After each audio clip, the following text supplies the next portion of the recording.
out this far? Oh, this little droid. I think he's searching for his former master, but I've never seen such devotion in a droid before. What's up, YouTube? Prop Guy here today. We're going to be looking at the Sphero BB-8. Now, this is the white box edition that you could only get at the Apple Store. And full disclosure, I actually have had this for quite some time. I just thought it'd be really cool to do an unboxing. I've never really got to do those on this channel before, so luckily I held on to the box, threw them back in there, and we're going to take a look at them. First off, looking at the box, like I said, this is the white edition. The white sleeve comes from the Apple Store. Normal sleeve, black sleeve you get everywhere else. You have the airbash here. It looks really cool. And it's got like a foil look to it. Same thing with R2-D2 app-enabled droid down here. Turning it over to the side, just, you know, some stuff about R2. He's got LEDs, Bluetooth. Let's see. Oh, he's got integrated speaker, unlike the Sphero BB-8 and the BB-9E. R2 actually has a speaker built into it, which is really nice. The back here just tells you a little bit about that in many languages, it looks like. You have your download on the App Store where you get the thing. You got the EDU, Bluetooth. It tells you the 60-minute playtime on a charge. And he's got a range of 30 meters, so that's not too bad. USB. It tells you a little bit about him here. Loyal astromech ally. Authentic movements. Holographic simulation. It's a little bit different than how the BB-8's was, but it's still kind of neat as well. Droid experience. You can do that, and you can do the Watch with Me, which when they first launched him, you could only do that with Force Awakens and Rogue One. Now they've got all the movies on there, so you can watch all the movies with them, and it's a really neat process. Turn to the bottom, just more warnings, things like that. Up top, you got the little Sphero handle looking thing, and Sphero and Star Wars. But let's take this off. And you open it up, you have a really nice embossed Star Wars here. Just slide this off.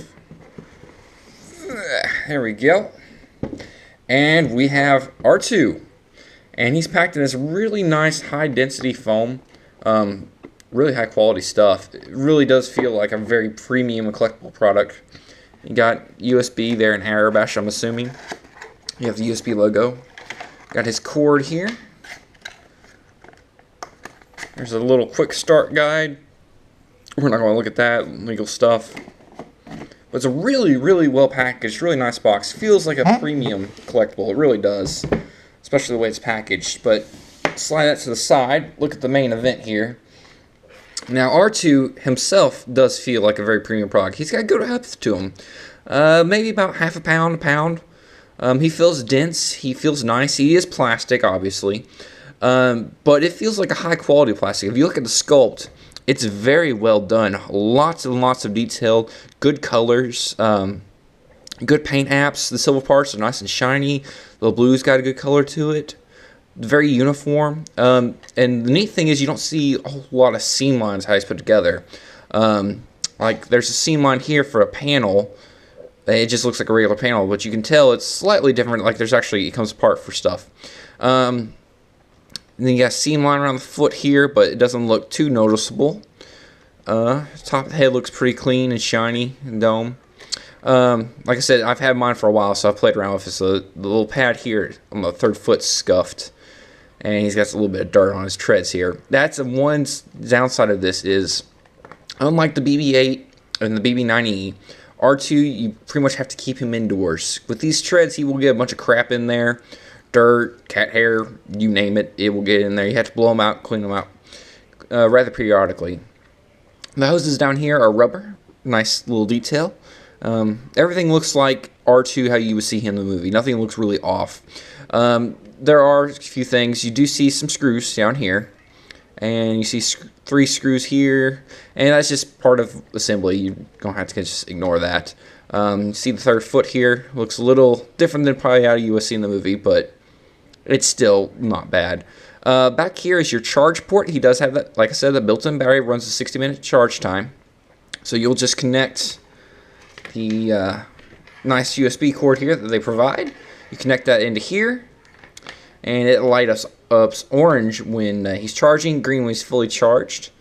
And then you just plug this into your standard computer or USB wall socket. They don't provide a wall socket for you, but this cord is actually really, really nice.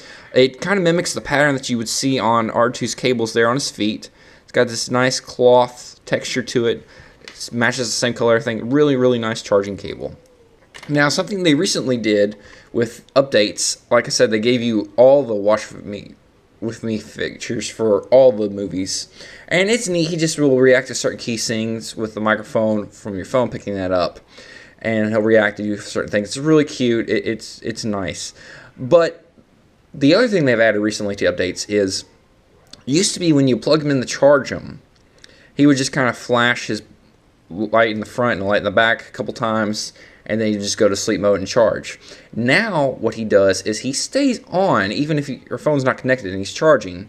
He will stay on, and he'll move his head around, and he'll whistle a little bit. He's like, hey, you know, I'm over here, don't ignore me. If you go to pick him up, he'll actually start freaking out because, you know, you've picked him up and he doesn't like that. Really neat, really makes him feel more alive, more like an actual droid, which is the point of this, and not just a nice little collectible or a figure or something to sit on the shelf. You know, he feels really like the real thing. So we're going to open up iPhone here, and we are going to turn on our Bluetooth, because that's the main thing about him is interactivity. So we're going to open up the Droids app by Sphero. And this is a nice little app. And there's the launching there.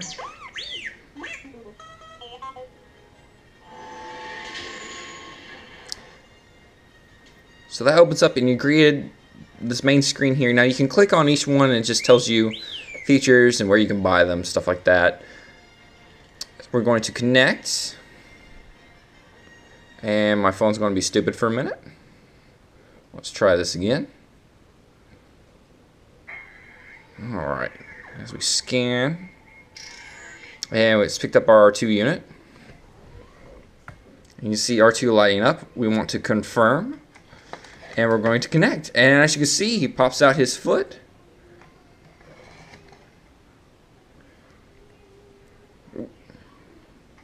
He pops out his foot there. And what we need to do is we need to aim him so that R2 is facing away from us. That looks... That's pretty close. Alright. Now, you just have the one D-pad here that kind of floats around any direction. As you can see, R2 is quite fast. We're not going to do that on the table because he will just fall off. He flies. You see there, he's very authentic. He lights up, red and blue alternating. The little lights up here. He talks, he moves, leans, he wobbles.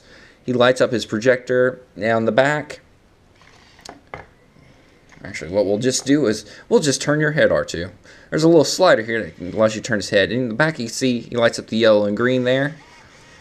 And he lights up the little digital panel there. Now, across the top bar, you have this little sliding thing. You can do different modes. This is the driving mode. This is the R2 can explore on his own mode. You can start that and it'll tell you different things. How long he's been going, his internal temperature, distance, and his acceleration, stuff like that, which is kind of neat. You can click here, and you can draw a little pattern on the grid for him to trace and everything like that. Click on this one, you get the augmented reality mode. Basically, they just explore a ship now, and there's different ones for each one. R2 gets to explore the Falcon, BB-8 gets to explore the Radius, BB-9E is the Supremacy, and the other droid here, which is basically evil R2. I can't not remember his name to save my life right now, but he explores the Death Star too. And then you have the Star Wars Watch With Me. Like I said, you can choose any of the films. So we got Phantom Menace, Attack of the Clones, Revenge of the Sith, Rogue One, A New Hope, Empire Strikes Back, Return of the Jedi, Force Awakens, and The Last Jedi. Now, we do not have Solo, but obviously Solo is still in theaters. It just came out. I don't think Solo will actually probably be added to this. It may not. R2 actually was not in Solo, so we'll have to wait and see. do this one, you can connect multiple droids and they will interact with each other, which is nice. You click here, you can update your force band, which I don't have a force band, but you can do that. And then you have a settings menu. You got many different things: music, droid sounds. I have it on my max drive speed, interface sounds, all sorts of things like that. Going back to the drive menu, we got many different little things here which are rather neat.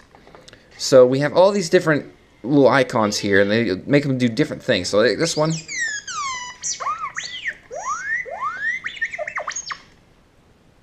And we got another one. He'll move around with some of them. Like I said, it's really, really unique. He's got tons of different ones, and they've added more as time goes by. It used to be just he had one page, and they've added a second page of different ones now. Alright, so now that we've got R2 on the floor here, we can roam around a little bit better and not have to worry about him getting himself flying off the table.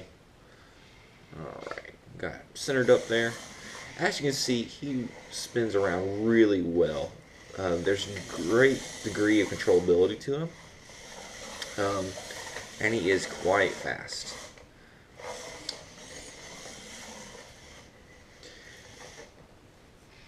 Looking at some more of the things that he has, like I said, there's 2 pages of these now.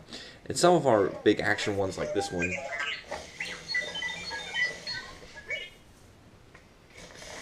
but the real party trick is this one here.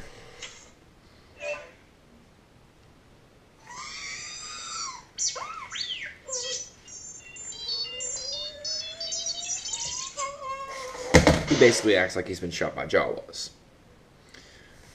Of course, you gotta pick him up afterwards, but lots and lots of playability and functionality, this little guy. If you're wanting something that is a unique Star Wars collectible, but still has that fun factor, it's really interesting to play with, this is definitely the guy. And especially if you're looking for a Star Wars droid, he really is the droid you're looking for. Just in terms of the functionality, the playability, and just how authentic he is to the movies. It feels like they just reached into the movies, pulled them out, and shrunk them down to size. It really is fantastic. Now, he is on the pricier side. Originally, he retailed for about $180. I believe now that you can get between $180 or $100 and $80, depending on how sales are going on. And for that price, he really is a no-brainer. Definitely go pick him up, enjoy him, have fun. He's one of my daughter's favorite things. He's just so cute, just sitting here, looking around. He's definitely worth it. I highly recommend it. So until next time, subscribe, leave us some comments and thumbs up, and more videos soon. See ya!